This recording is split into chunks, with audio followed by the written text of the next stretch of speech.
SPN news आवाज नाशिकचा। मित्रांनो सप्रेम नमस्कार। SPN न्यूजमध्ये आपले स्वागत आहे। सातपूरला घडलेल्या अपहरण नाट्यानंतर पोलीस उपायुक्त किशोर काळे यांची पत्रकार परिषद।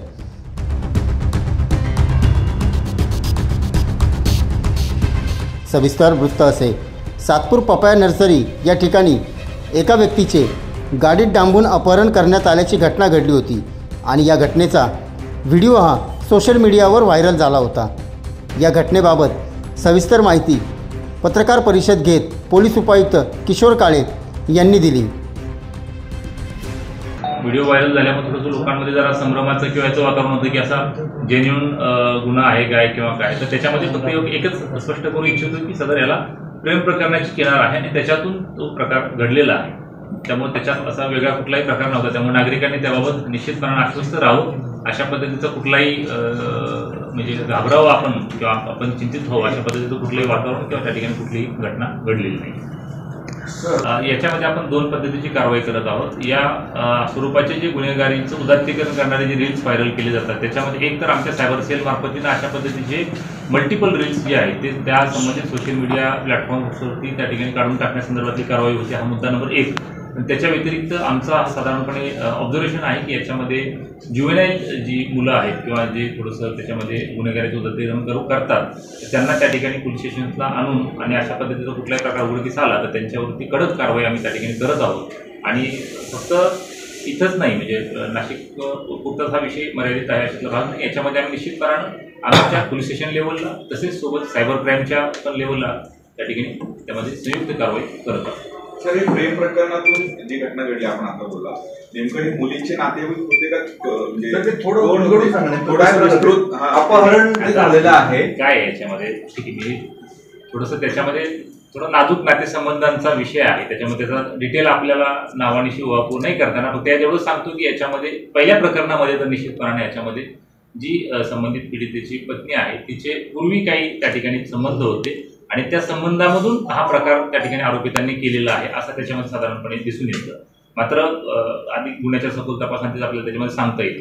आणि दुसऱ्या याच्यामध्ये पण जो आहे जो आम्ही तुम्हाला आता सांगितलं पंकज तेली ज्यातला पीडित आहे त्याच्या बाबतीत देखील अशाच पद्धतीनं प्रेमसंबंधातून आरोपितांनी हा प्रकार केलेला आहे। त्या व्यक्तीसोबतचे किंवा त्या बेसिकली त्या लेडीसोबतचे संबंध त्यांनी कायम ठेवू नयेत किंवा तोडावेत या उद्देशानं हे केलेलं होतं।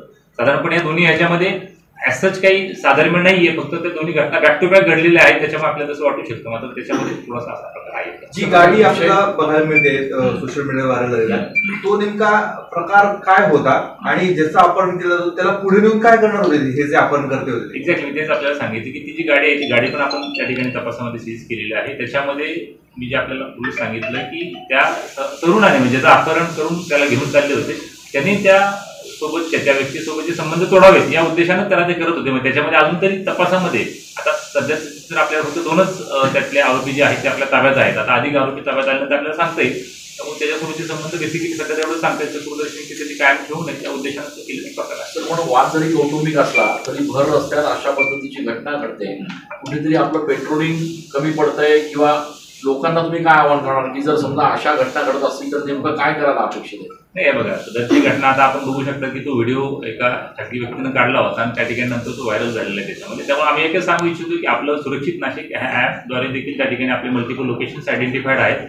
आपलं पेट्रोलिंग देखील वारंवार सुरू असतं, परंतु तरी जर आपली अशी कुठलीही घटना म्हणजे हीच नाही परंतु अशा स्वरूपाची कुठली जरी घटना आपल्या निदर्शनास आली तर 112 हा आपला सिंगल पॉईंट ऑफ कॉन्टॅक्ट आहे। त्याच्यामध्ये आपण जर त्या ठिकाणी कुठल्याही सर्वसामान्य नागरिकांनी कॉल केला तर साधारणपणे 3 ते 5 मिनिटांमध्ये त्याला प्रतिसाद त्या ठिकाणी दिला जातो। आणि अशी कुठलीही घटना असेल आपल्याला मागं माहिती असेल नाशिक रोडच्या हद्दीमध्ये उदाहरणार्थ सांगतो की पहाटेच्या सुमारास 2:30 वाजता अशा पद्धतीनं डायल 112 वरती डकॉयटीची घटना घडती असा त्यांचा कॉल आल्यानंतर आपल्या लोकांनी त्या ठिकाणी इंटरव्ह्यू करून लाईव्ह डकॉईट जे आहेत ते पकडले होते। त्याच्यामध्ये 2 त्या ठिकाणी महिला देखील आपण अटक केली। त्यामुळे जलद प्रतिसादासाठी शासनाने देखील त्या ठिकाणी हे केलेलं आहे। Dial 112 is a single point of contact. अशा ठिकाणी 112 ला आपण सगळ्यांनी लगेच त्वरित सूचित करावं अशी या ठिकाणी आम्ही आपल्या सगळ्यांना विनंती करतो। आपल्यामध्ये सोशल मीडियावर तरुणाई वेगवेगळ्या पद्धतीनं व्हिडिओ करून रील करून एक वेगळेपण दाखवण्याचा प्रयत्न करत असते, त्यातून व्ह्यूज मिळवण्याचा प्रयत्न करत असते। असेच काही व्हिडिओ ग्रामीण भागातील एका कॉलेजचे व्हायरल झालेले होते।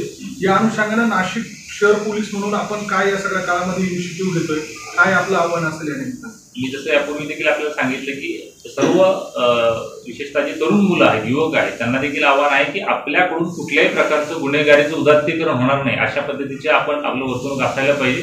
आणि आम्ही सर्वसाधारण सगळ्यांनाच हे आवाहन पण करतो आहे की आपला नाशिक पोलिसांचा त्या ठिकाणी सिटी व्हॉट्सॲप ग्रुप असा आहे किंवा एक व्हॉट्सॲप नंबर आहे सेपरेटली. जर अशा पद्धतीचे काही रील्स आपल्या जर निदर्शनास आले तर त्या व्हॉट्सॲप नंबरवरती जर आपण ते पाठवले, ऑलरेडी आमच्या लक्षात आल्यानंतर आम्ही ऑलरेडी सायबर क्राईमच्या लेवलला, पोलीस स्टेशन लेवलला काम करतच असतो. मात्र आपल्या जरी निदर्शनास असे काही रील्स आले तर त्या नंबरवरती जरी आपण पाठवले तर त्या नंबरच्या आधारावरती देखील आम्ही त्याच्यावरती पुढची कारवाई निश्चितपणे करू. या प्रसंगी पोलीस उपायुक्त किशोर काळे, सातपूर पोलीस स्टेशनचे प्रभारी पोलीस निरीक्षक सचिन खैरनार यांसह पोलीस कर्मचारी आणि पत्रकार बांधव उपस्थित होते. SPN न्यूजसाठी प्रतिनिधी सोहेल खान. सर्व जनतेपर्यंत आमच्या बातम्या पोहोचवण्यासाठी आम्ही हे एक माध्यम चालू केलं आहे. त्याचं नाव आहे SPN न्यूज आवाज नाशिकचा. आमच्या या चॅनलला आजच सबस्क्राईब करा आणि बेल आयकॉन प्रेस करा. धन्यवाद.